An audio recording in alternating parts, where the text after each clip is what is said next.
where, as we've told you, Iran yesterday launched an air attack on Israel. We get the latest from Imtiaz Tayyab in Tel Aviv.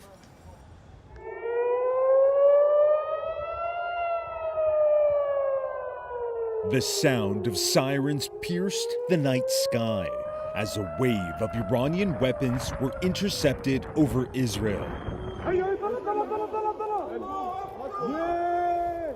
The Israeli military says it was targeted by more than 200 drones, cruise, and ballistic missiles.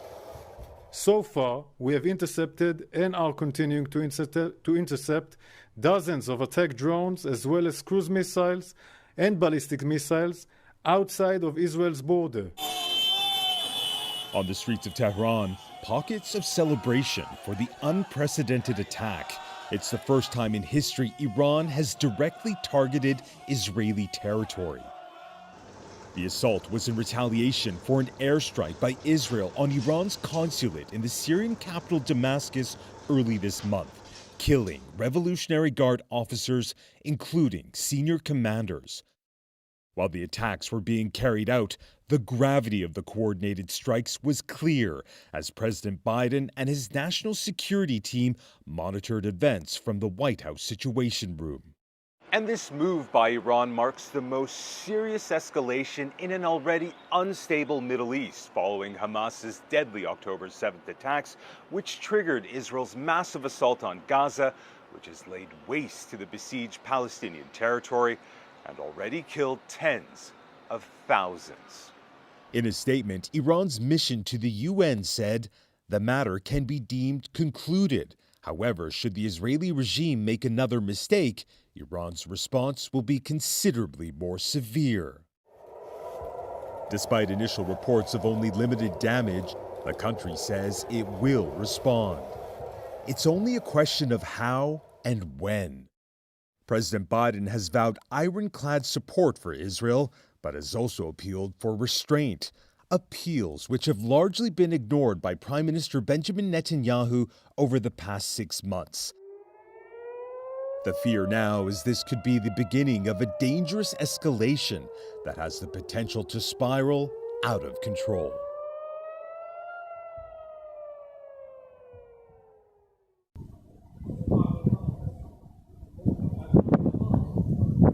Welcome to the USS Pentagonal. Iran has pulled the pin and ignited the spark for a new war in the Middle East. Following the Israeli airstrikes on the Iranian embassy building in Damascus, the Tehran regime launched its first direct attack on Israeli territory with drones and missiles without the use of proxy weapons. The Iranian military sent more than 300 air targets to Israel, including 170 drones, 30 cruise missiles, and 120 ballistic missiles. 99% of these air targets were shot down by Israeli and allied air defense systems. IDF spokesman Daniel Hagari said that all 170 drones and 30 cruise missiles were shot down by the Israel Air Force and its allies outside the country's borders.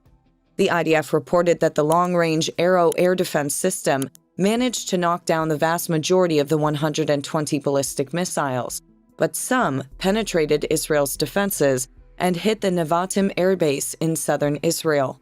Hagari reported that Nevatim suffered minor damage to infrastructure, but that the air base was operating as usual.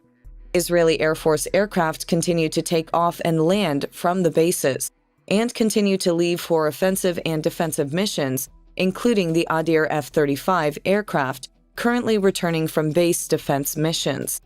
Traffic at civilian air bases in Israel has also been adversely affected by the Iranian attacks. Israeli military authorities announced that the airspace at Ben Gurion Airport will be closed from 12:30 a.m. on Sunday until an unspecified time, leading to several flight cancellations. But fortunately, flights at Israel's Ben Gurion Airport resumed at 7:30 a.m. Officials said that the defense systems near the airspace do not allow Iranian missiles or drones to pass through, and that the missile batteries are full in case of a possible attack. In addition to the measures taken by the Israel Defense Forces, Israel's allied forces have also impressed with their air defense performance against Iranian missiles and drones. These included key players such as the United States, France, Jordan, and Egypt. U.S. officials said that the U.S. military had shot down Iranian drones heading towards Israel, but did not say how many were hit or their precise location. Security sources said U.S. forces operating from undisclosed bases in the region shot down a number of Iranian drones in Suwaida and Daraa provinces in southern Syria near the Jordanian border. In addition to the U.S. effort, one of the countries supporting Israel has been France. Israel's chief military spokesman said that France was among the countries defending against an overnight Iranian attack on Israel. Rear Admiral Daniel Hagari said that France has very good technology, jets, and radars that contribute to patrolling the airspace. Hagari added that he did not have precise details on whether French jets shot down any of the missiles launched. Jordan's attempts to assist Iran in its airstrikes against Israel have attracted much attention. In a stunning show of support from Amman, which has heavily criticized Israel's war against Hamas in Gaza, Jordanian jets shot down dozens of Iranian drones flying over northern and central Jordan towards Israel.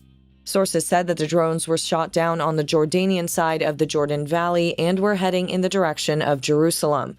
Others were intercepted near the Iraqi-Syrian border. Later, two security sources in Iraq said that dozens of drones had been detected flying over Iraqi airspace from Iran towards Israel, in what the Revolutionary Guards called comprehensive drone strikes. A video was released from Iraq purportedly showing a wave of drones passing overhead in the night sky. Many such videos have been shared on social media. The drones and missiles seen in the videos were described as the second wave of attacks from Iran.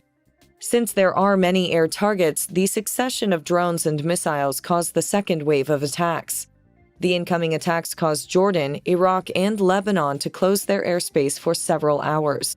The U.S. Embassy in Jordan warned U.S. civilians to remain vigilant following the closure of Jordanian airspace and Iran's launch of retaliatory strikes against Israel. In a security alert issued on Saturday, the embassy advised that airspace will be temporarily closed and noted that the security environment remains complex and can change rapidly due to high tensions in the region. Surprisingly, Egypt has joined Jordan in blocking airstrikes against Israel. Egyptian military and security sources told the press that the Egyptian air defenses were on alert. The security sources also said that the Egyptian Military General Command has formed a team to monitor the situation and take the necessary decisions regarding the country's airspace.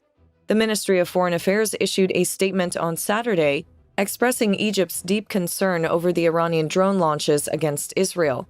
The statement called for maximum restraint to protect the region and its people from further instability and tension. Egypt considers that the dangerous escalation currently being witnessed in the Iran-Israel arena is nothing but a direct consequence of what Egypt has repeatedly warned about the dangers of expanding the conflict in the region as a result of Israel's war in the Gaza Strip. At the moment, there does not seem to be as much of a threat as these statements emphasize. Israeli officials are also saying that the situation is slowly returning to normal after the Iranian attacks. The IDF's Home Front Command later announced that Israelis nationwide no longer need to stay near guarded rooms, but that restrictions on gatherings and the cancellation of all educational activities and school trips remain in effect, as previously announced. As the panic in the country subsided, important details of the Iranian airstrikes were dramatically coming to light. Iranian officials claim that they informed the Pentagon before launching missile and drone airstrikes on Israeli territory. In other words, sources said that the U.S. was the first to detect the launch and immediately notified Israel, which led to a flurry of activity in and around Israel in the last hours. Foreshadowing the attack earlier in the evening, the White House announced that U.S. President Joe Biden would cut short a weekend trip to Delaware to consult with his national security team on a possible Iranian attack on Israel. Joe Biden said he met with his national security team immediately after the attacks to get an update on Iran's attacks on Israel. Upon returning to the White House, Biden also told the press of his continued commitment to Israel's security in the face of threats from Iran and its proxies. Biden's Defense Secretary Lloyd Austin called his Israeli counterpart Yoav Gallant for the second time in 3 days to discuss U.S. support for Israel's defense, the Pentagon said.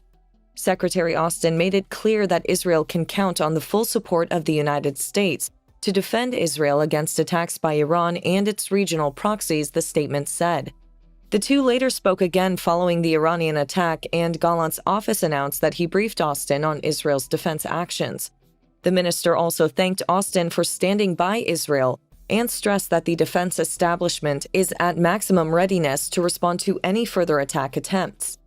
In addition to the U.S. officials' cooperation with Israel, French officials expressed their support for Israel in one of the strongest reactions to the Iranian airstrikes. French Foreign Minister Stéphane Séjourné condemned Iran's drone attacks against Israel as a new level of threat to security. Stéphane Séjourné also reiterated France's commitment to Israel's security and said that by deciding to carry out this unprecedented act, Iran has reached a new level of instability and risks escalating military tensions. As we have seen, the backlash against Iran has been snowballing over time. The world's countries' condemnation and harsh reactions to Iran's attacks on Israel are preventing the Tehran regime from targeting Israel with airstrikes again. If Iran targets Israel again, the Western world in particular may decide to severely increase the economic sanctions imposed on Tehran. Thank you for following us.